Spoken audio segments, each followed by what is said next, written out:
আজকে বানাবো গুরুদুয়ারার বিখ্যাত কাড়া প্রসাদ বা আটার হালুয়া। চলুন রেসিপিটা শুরু করা যাক।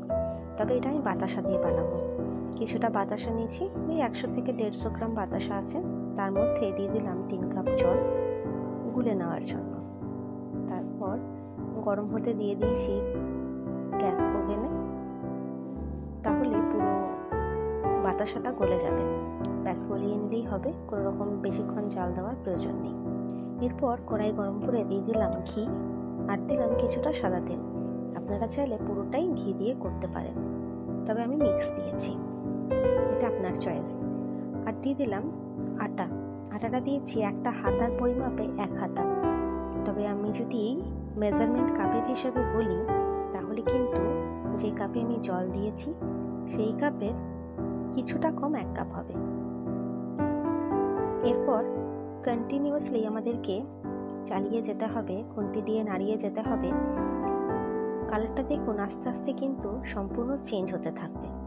আর আপনারা যদি ভাবছেন যে বেশি নাড়ানোর প্রয়োজন নেই, তাহলে কিন্তু কাঁচা ভাব থাকবে, তখন কিন্তু খেতে মোটেই ভালো লাগবে না। তাই চেষ্টা করবেন কন্টিনিউয়াসলি নাড়িয়ে যেতে। এরপর দিয়ে দিলাম বাতাসার গোলা জলটা। এরপর আবারও নেড়ে যেতে হবে যতক্ষণ না পুরো শুকিয়ে যায়, মাখো মাখো হয়। দিয়ে দিলাম 1 চামচ নারকেল গুঁড়োটা দিয়ে চালাতে থাকবো। আমার এই ছোট্ট চ্যানেলে যারা নতুন, অনুরোধ থাকবে চ্যানেলটি সাবস্ক্রাইব করে পাশে থাকা বেল আইকনটা ক্লিক করে অল নোটিফিকেশনটাকে অন করে দেবেন। দিয়ে দিলাম সামান্য এলাচ গুঁড়ো, কাজু কিশমিশ। এরপর ভালো করে আমরা এটাকে ভাজতে থাকবো। যত আপনি এটাকে কষিয়ে কষিয়ে বানাবেন, ততটা কিন্তু কড়াই ছেড়ে আসবে আর হাতে বিন্দু মাত্র আপনার লাগবে না এই হালুয়াটা। চলুন, তৈরি হয়েই গেছে অলমোস্ট। রেসিপিটা ভালো লাগলে অবশ্যই একটা লাইক করবেন, কমেন্ট করবেন, পরিবারের সাথে শেয়ার করতে ভুলবেন না। দেখুন কড়াই থেকে পুরো কিন্তু ছেড়ে এসছে, এই দেখুন।